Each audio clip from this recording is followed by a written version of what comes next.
Assalamualaikum warahmatullahi wabarakatuh. Selamat datang di channel Cerpenku Horor, tempat di mana kegelapan dan misteri menjadi cerita. Siapkan dirimu, karena malam ini kita akan menjelajahi kisah horor yang tak hanya menyeramkan, tapi juga berakar pada kenyataan yang mungkin tak pernah kamu duga. Matikan lampu, siapkan nyali, dan mari kita mulai perjalanan ini.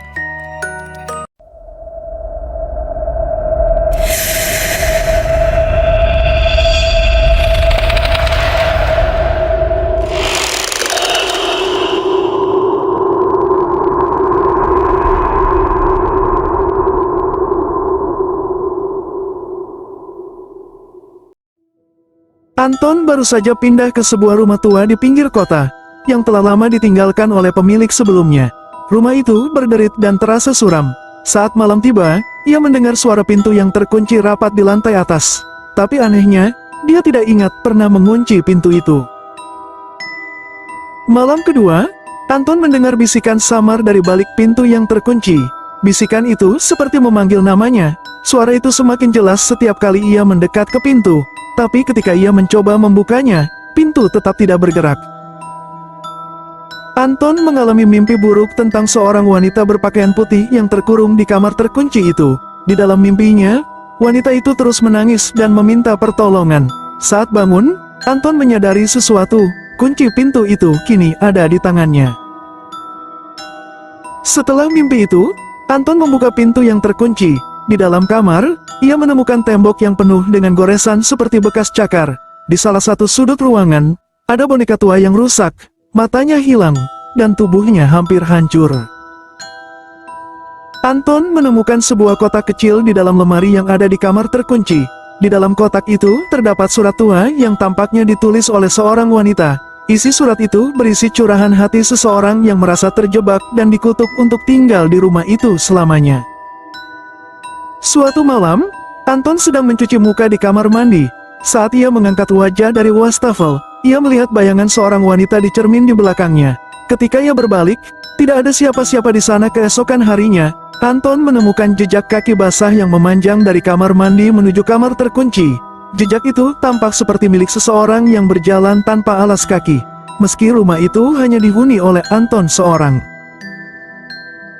Anton mulai merasa rumah itu dihuni oleh sesuatu yang tidak bisa ia lihat.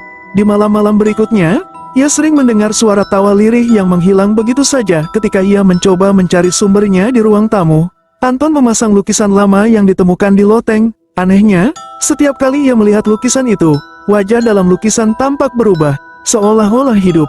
Wajah itu semakin hari tampak seperti wanita yang ada dalam mimpinya. Putus asa, Anton mengundang seorang paranormal untuk menyelidiki rumahnya.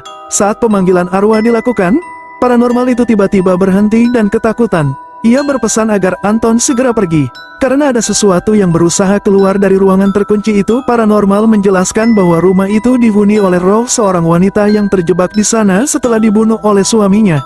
Rohnya tidak bisa keluar dari kamar itu, dan ia terus mencari cara untuk membalas dendam.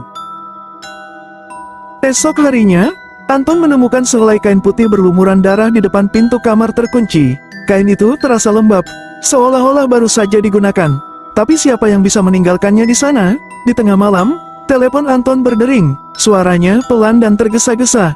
Di ujung telepon, ada suara wanita yang terisak-isak dan berkata, "Tolong aku, dia akan datang."